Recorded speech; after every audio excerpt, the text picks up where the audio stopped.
और इधर संसद में धुआं धुआं करने वाले केवल 5-6 किरदार नहीं थे। अदालत में पुलिस ने जो बताया है, इनका प्लान उससे कहीं बड़ा था।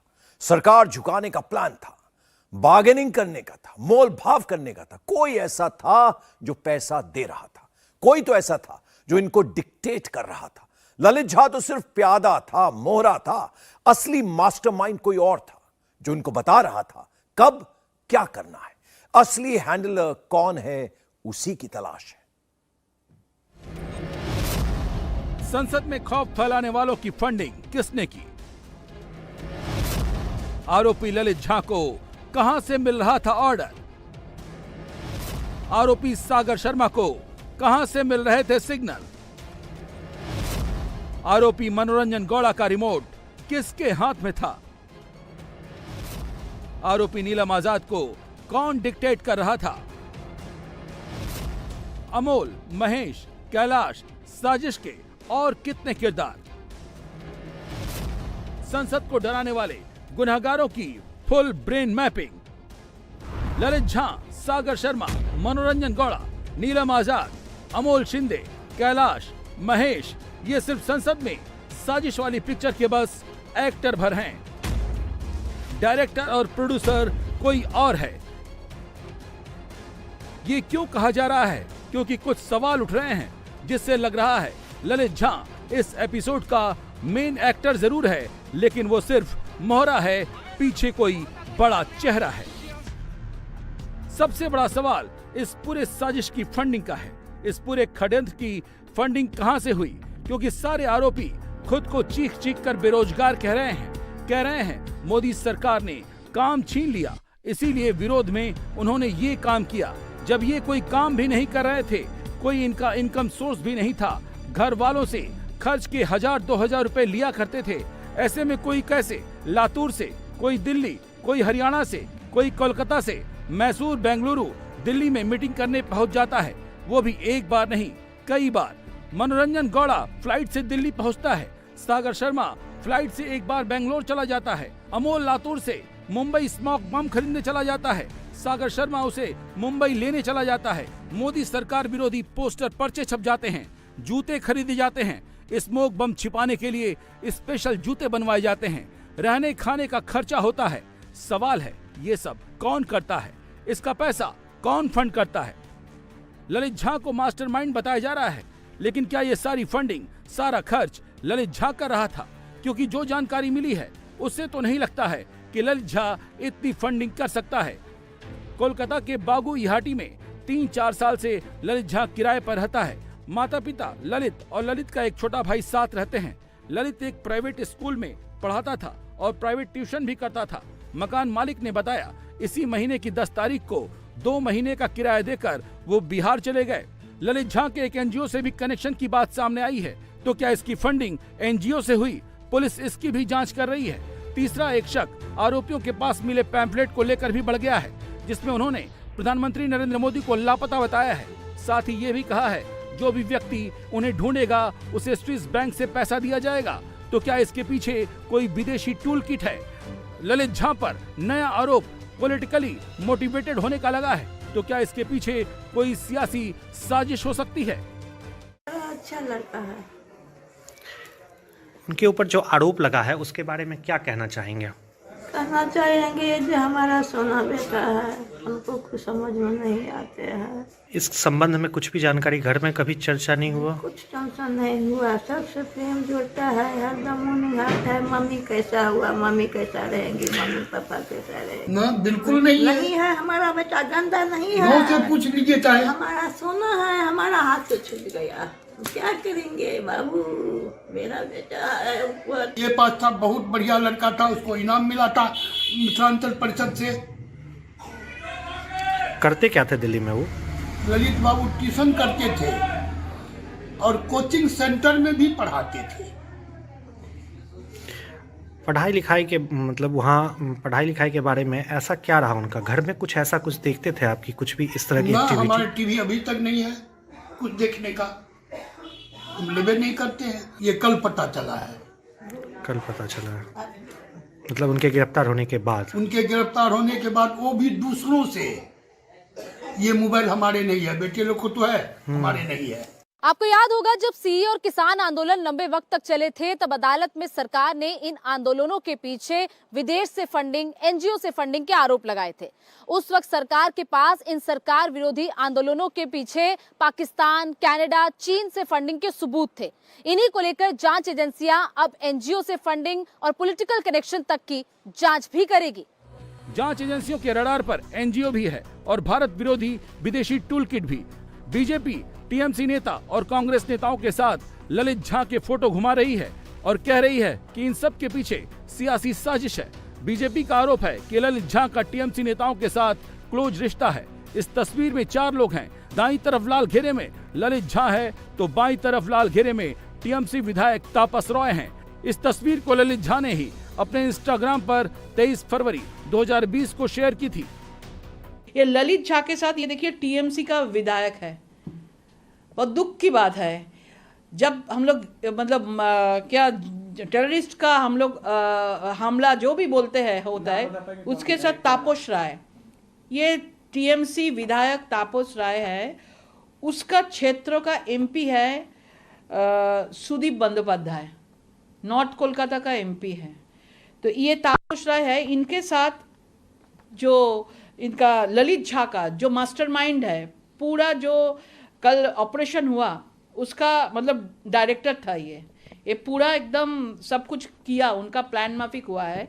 तो मतलब टीएमसी इतना बड़ा बात कर रहे हैं। जब हम लोग देखते हैं कि कोई देश विरुद्ध काम करते हैं, टुकड़े टुकड़े गैंग जो है वो काम करते, उसके साथ टीएमसी का तो जोग होगा ही होगा, कनेक्शन होगा ही होगा। आज पूरा स्पष्ट हो गया। हम लोग चाहते हैं कि दिल्ली पुलिस इसका पूरा जांच करे, क्योंकि ये जो गैंग पूरा प्री प्लान्ड वे में सब लोग एक साथ होके, देखिए कोई आया महाराष्ट्र से, कोई आया मैसूर से, कोई आया बंगाल से आया, कोई आया लखनऊ से आया, कोई तो हर राज्यों से एक एक करके आके पूरा गैंग बनाया और कॉन्स्पिरेसी होके इतना बड़ा अटैक करने का प्लान किया था। इसका जांच होना चाहिए। उसके साथ जो भी तृणमूल लोग हैं, जो भी जुड़े हुए हैं, इसको जांच होना चाहिए। यही नहीं, बीजेपी आईटी सेल के इंचार्ज अमित मालवीय ने अमोल शिंदे का केस लड़ने की इच्छा जाहिर करने वाले वकील असीम सरोदे का फोटो लेकर कांग्रेस को पकड़ लिया है। बीजेपी कह रही है ललित झा जैसे लोगों के अंदर मोदी सरकार विरोधी नफरत यहीं से पनप रही है। चाहे बात फंडिंग की हो या भड़काने की, उकसाने की, शक की सुई बड़ी साजिश और बड़े सूत्रधार की तरफ क्यों बढ़ रही है, जब ये पता चल रहा है कि ललित झा अपने साथी महेश और कैलाश के साथ मिलकर चारों साथियों के मोबाइल फोन को जला दिया है। उसके बाद ये सवाल उठता है कि क्या असली आका का नाम उजागर होने के डर से इसने फोन जला दिए। ललित कौन सा ऐसा राज बेनकाब होने नहीं देना चाहता था, क्योंकि पुलिस को इसने पूछताछ में बताया है कि उसका उद्देश्य सांसदों को डराना और अशांति पैदा करना था। अराजकता फैलाकर सरकार से अपनी मांगों को पूरा करवाने का दबाव बनाना चाहता था। ये खुद कर रहा था या इसे कोई और डिक्टेट कर रहा था। स्पेशल सेल ने पटियाला हाउस कोर्ट में दाखिल रिमांड नोट में कहा है कि ये लोग सांसदों को डराना और देश में अशांति फैलाना चाहते थे। इन लोगों का मकसद देश में अराजकता पैदा कर सरकार से अपनी मांगे मनवाने का था। स्पेशल सेल ने कोर्ट में ललित झा को ही इस पूरे मामले का मास्टरमाइंड बताया। लेकिन अब सवाल ये कि आखिर ललित झा का आका कौन है? क्या इस पूरे मामले में कोई पॉलिटिकल कॉन्स्पिरेसी भी है? अब इस पूरे मामले की तफ्तीश भी दिल्ली पुलिस की स्पेशल सेल करेगी। ये सच है कि इस पूरे प्लान का main actor character Lalit Jha है, लेकिन जिस तरह से प्लान बनाया गया है उससे तो ये भी लग रहा है कि इस मास्टरमाइंड के पीछे किसी और का माइंड चल रहा था, जिसके इशारे पर ललित काम कर रहा था। संसद में घुसपैठ के लिए आरोपियों ने 2 प्लान बनाए थे। प्लान ए के तहत मनोरंजन और सागर को घुसपैठ करनी थी। संसद के अंदर स्मोक बम से धुआं फैलाना था। ये प्लान कामयाब रहा। प्लान बी के तहत अगर नीलम और अमोल शिंदे अपने प्लान में फेल हो जाते तो प्लान बी के तहत महेश और कैलाश तैयार थे। नीलम और अमोल अगर संसद के पास नहीं पहुंच पाते, फिर मीडिया कैमरों के सामने महेश और कैलाश स्मोक बम चलाते। ललित ने इस घटना के बाद छिपने का भी प्लान तैयार कर लिया था। ललित को राजस्थान में छिपाने की तैयारी की गई थी। इन सब की वीडियो बनाकर सोशल मीडिया साइट्स पर अपलोड ललित को करना था। सवाल अभी भी यही है कि क्या ये सिर्फ ललित के कहने पर ये लोग एक जगह इकट्ठे हो गए और संसद को ही हिला देने का डिसीजन ले लिया गया? अगर ऐसा था तो ललित झा ने फोन क्यों जला दिया? कुछ तो है जिसका खुलासा होना अभी बाकी है। संसद में कूदने वाला, स्मोक बम फेंकने वाला लखनऊ का सागर शर्मा पेशे से ऑटो ड्राइवर है, 12वीं पास है। उसके भीतर बगावत पनप रही थी। वो सोशल मीडिया पर इन लोगों से जुड़ता है। सरकार विरोधी एजेंडे में ये फिट बैठता था, जिसे इस्तेमाल करना आसान था, लिहाजा इसको भी ग्रुप में शामिल किया गया। सागर शर्मा के दिमाग में क्या चल रहा था, उसकी विद्रोही विचारधारा की पूरी ब्रेन मैपिंग का किस्सा उसकी डायरी में मिला है। 24 जनवरी 2021 की तारीख को गौर कीजिएगा और मजमून की लाइन को, जिसमें वो कह रहा है 5 सालों से उम्मीद लगाया, प्रतीक्षा की कि एक दिन आएगा जब मैं अपने कर्तव्य की ओर बढ़ूंगा। दुनिया में ताकतवर व्यक्ति वो नहीं है जो छीनना जानता हो, ताकतवर व्यक्ति वो है जो हर सुख त्यागने की क्षमता रखता है। और इन्हीं 2 सालों में सागर शर्मा संसद के भीतर अराजकता फैलाने के लिए तैयार हो गया। घर वाले कह रहे हैं कि किसी ने इसका ब्रेन वॉश किया है। बस वो जहाँ से गया है वही गलत रास्ता एक है, जो जहाँ से गया है वो, बस वो, बाकी और कहीं से भी गलत नहीं, ना उसकी कोई सोच गलत है। और हम भी यहाँ बचपन से रह रहे हैं, हम भी, और यहाँ पे के लोगों को भी, हर किसी से भी पूछ के देख लीजिए, बचपन से सब उसको जानते हैं कि कभी ना कभी तो व्यवहार इंसान का पता चल ही जाता है ना, जैसा होता है। तो पढ़ाई में कैसा है, बातचीत में कैसा है, कैसे किसकी इज्जत करता है, हर चीज के बारे में पता है सबको। भगवान को सबसे ज्यादा इन्हीं को मानता था, भगत सिंह को। हाँ, हाथ तो जोड़ा था उसने, अब दिवाली में पूजा किया था। हम ये कहना चाहेंगे कि मोदी योगी जी, हमारे बच्चा एक लौता है, उसको छोड़ दे, हमारे बच्चे को, उसको कुछ ना करे। हमारा लड़का बहुत अच्छा है, इसलिए हम बोल रहे हैं। अगर वो ललित झा है तो उसने सागर का फोन क्यों जला दिया?